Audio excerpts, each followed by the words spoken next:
पादुका आहेत त्यांना स्वतः श्री रामदास स्वामी यांच्या चरणांचा स्पर्श झालेला आहे। त्या पादुका 350 वर्षापूर्वीच्या आहेत। त्या पादुका मूळच्या काष्ठाच्या आहेत, म्हणजेच लाकडाच्या आहेत। त्याला वरून चांदीचं कव्हर केलेलं आहे, कारण आतल्या पादुका अतिशय जीर्ण झालेल्या आहेत आणि त्यांना चीर पडलेली आहे, त्याचे अंगठे सुद्धा हलत आहेत, म्हणून आपण त्याला वरून चांदीचं कव्हर केलेलं आहे। त्या चांदीच्या कव्हरवर सकाळी आपण याला पाण्याचा अभिषेक करतो, त्यानंतर दिवसभर कितीही पूजा आल्या तरी आपण याला पाणी लावत नाही, म्हणून या पादुकांची आपण पंचोपचार पूजा करण्याची पद्धत ठेवलेली आहे।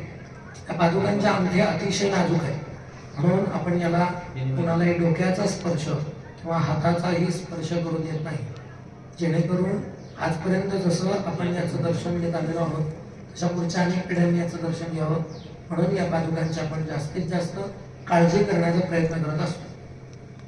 समोर जे चित्र दिसते हे रामदास स्वामींना प्रत्यक्ष पाहून काढलेलं चित्र आहे। रामदास स्वामींचे शिष्य होते वीरू स्वामी, त्यांनी हे चित्र काढलेलं आहे। तामिळनाडू राज्यामध्ये तंजावर नावाचं गाव आहे, त्या ठिकाणी रामदास स्वामींनी स्थापन केलेला मठ आहे, जो वीरू स्वामींना स्थापन करून दिलेला आहे। त्या मठाचे ते मठपती आहेत वीरू स्वामी। तसंच सज्जनगडावर शेजघर आहे, ज्या ठिकाणी समर्थांनी 6 वर्ष वास्तव्य केलेले आहे, अशी एक खोली ज्याला आपण शेजघर असं म्हणतो।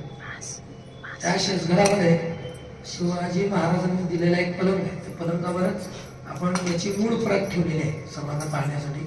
त्याची मूळ प्रत तिथं पाहायला मिळते, ही याची झेरॉक्स कॉपी आहे। समर्थ दिसायला कसे होते हे या चित्रावरून आपल्या लक्षात येईल।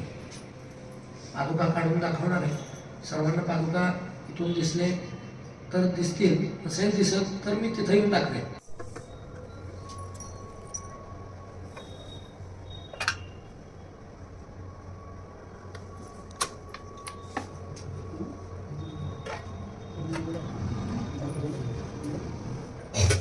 हे बघा, अशा या पादुका आहेत, यांना अशी चीर केलेली आहे बघा।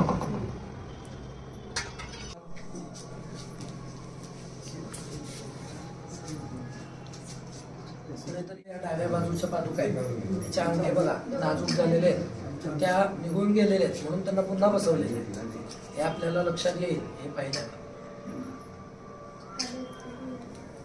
तुमच्या डाव्या हातात